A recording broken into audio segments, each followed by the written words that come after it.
जवान हुआ करता है तो माता पिता के संरक्षण में, जवान होती है तो पति के संरक्षण में, और जब वृद्ध होती है तो अपने पुत्रों के संरक्षण में रहती है। अबला का एक स्त्री का स्वतंत्र कोई अस्तित्व नहीं है, ऐसा संतजन कहते हैं। भगवान राम कहते हैं हमने जानकी को अकेला छोड़ा था, उसका परिणाम देख लो, बन बन भटक रहे हैं।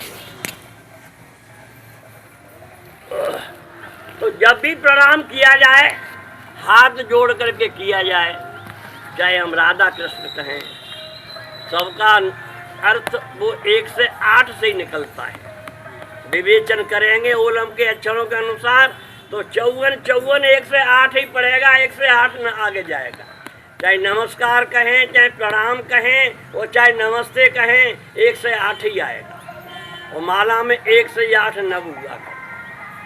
इसीलिए संतजन कहते हैं अभिवादन शीलस्त नित्य वृद्धोपसेविनम चत्वार तस्य वर्धन्ते आयु विद्या यशो बलम। हम क्यों करें प्रणाम, क्या जरूरत है हमें करने की?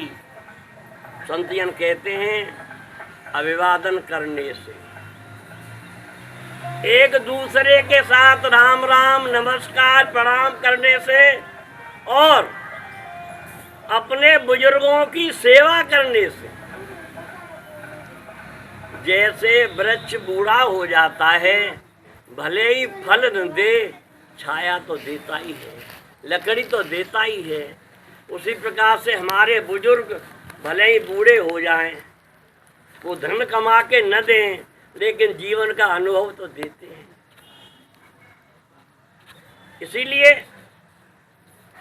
अभिवादन करने से अपने परिवार के बुजुर्गों का और समाज के बुजुर्गों का हमें आदर करना चाहिए, सम्मान करना चाहिए।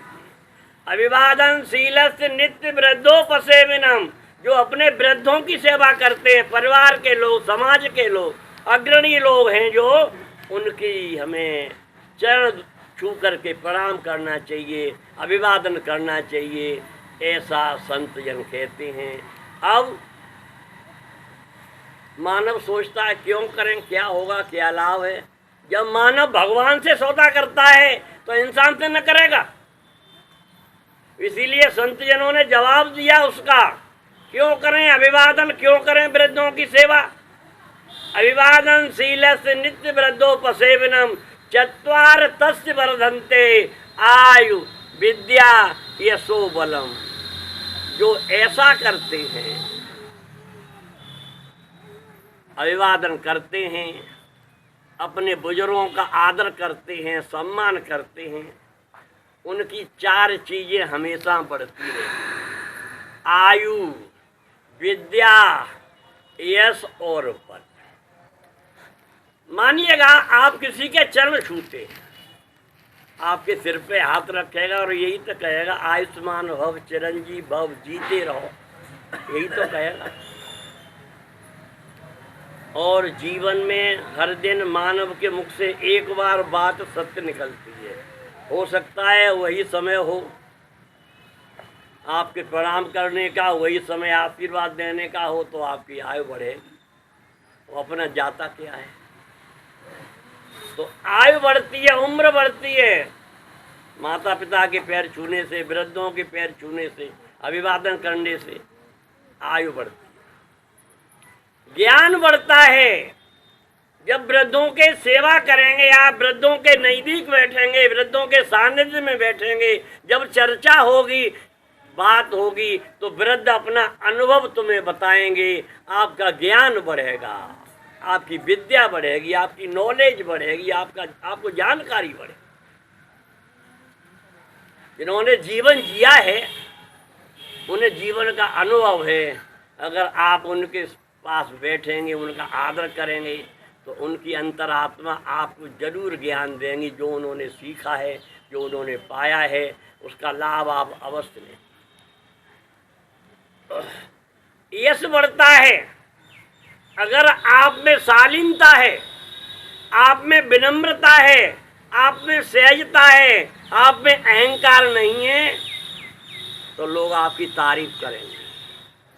फलाना आदमी बड़ा विनम्र है, बड़ी ढंग से बात करता है, बड़ी विनम्रता है, बड़ा अनुशासन है उसमें, तारीफ मिलेगी, यश मिलेगा। और आयु विद्या यशो बलम, और जिसके पीछे बुजुर्गों का हाथ रहता है, आशीर्वाद रहता है, उसका बल तो निरंतर बढ़ता रहता है। तो अभिवादनशील नित्य वृद्धोपसेविनम चत्वार तस्य वर्धन्ते आयु विद्या यशो बलम। ये 4 चीजें बढ़ती हैं अभिवादन करने से और अपने बुजुर्गों की सेवा। रामचरितमानस में आप पढ़ते होंगे, प्रात काल उठ के रघुनाथा, मात पिता गुर नावै माथा, आयुष पाए करिए सब काजा, और देख चरित हर्षित मन राजा। भगवान राम मर्यादा पुरुषोत्तम पुत्र के रूप में आए हैं भगवान राय दशरथ के यहाँ। उनका क्रियाकलाप क्या है? भगवान ने अपने आचरण से सिखा दिया कि मानव को कैसा आचरण करना चाहिए। प्रात काल उठ के रघुनाथ, प्रात काल उठ करके भगवान माता पिता के चरण छूते थे। आजकल शर्म लगती है, अहंकार आड़े आ जाता है, हम पैर छुएंगे, हमें क्या जरूरत। भगवान राम ये सिखाते हैं कि जिन्होंने हमें पैदा किया है, जिन्होंने ये शरीर प्रदान किया है, उनके ऋण से हम कभी ऋण नहीं हो सकते, उनके एहसान का बदला हम कभी नहीं दे सकते। इसीलिए हम उनका सम्मान करें, उनका आदर करें। भगवान प्रात काल उठ के रघुनाथा, मात पिता गुर नावै माथा, माता पिता का चरण स्पर्श करते हैं, चरण छूते हैं, और गुरु के प्रणाम, गुरु के चरण छूते हैं, गुरु को प्रणाम करते हैं। मान लिया माता पिता ने हमें जन्म दिया है, पाला पोसा बड़ा किया है, इस योग बना दिया है, इस कारण से तो हम माता पिता के पैर छूते हैं, लेकिन गुरु के पैर क्यों छूते हैं?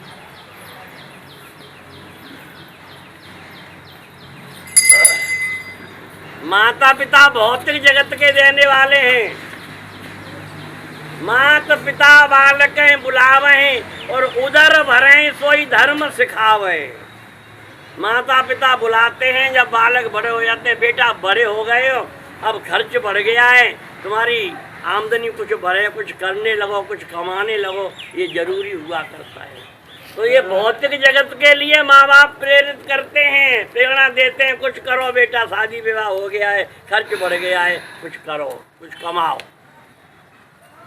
और गुरु, आपने शरीर पाया है ईश्वर की कृपा से, उसका बंधन करिएगा, उसकी प्रार्थना करिएगा, तो गुरु वो रास्ता बताता है आध्यात्म जगत का, जिससे आपके जीवन का भला होता है, आपके जीवन का कल्याण होता है। इसलिए गुरु को नमन किया जाता है, ऐसा संतजन कहते हैं। तो मेरा कहने का अभिप्राय ये है, मतलब कहने का मेरा ये है कि मानव होने के नाते जितना हमें अपना आचरण सुधार लेना चाहिए, हमारा क्रियाकलाप जितना बेहतर बन जाएगा, जितना हमारा व्यवहार, जितना हमारा स्वभाव अच्छा बन जाएगा, हमारा जीवन उतना ही शांतिप्रद और उतना ही सुखदायी हो जाएगा। इसलिए आचरण पर विशेष जोर दिया जाता है, ऐसा संतजन कहते हैं। अब एक भजन सुनो और आनंद लीजिए, समय हो जाता है। हरि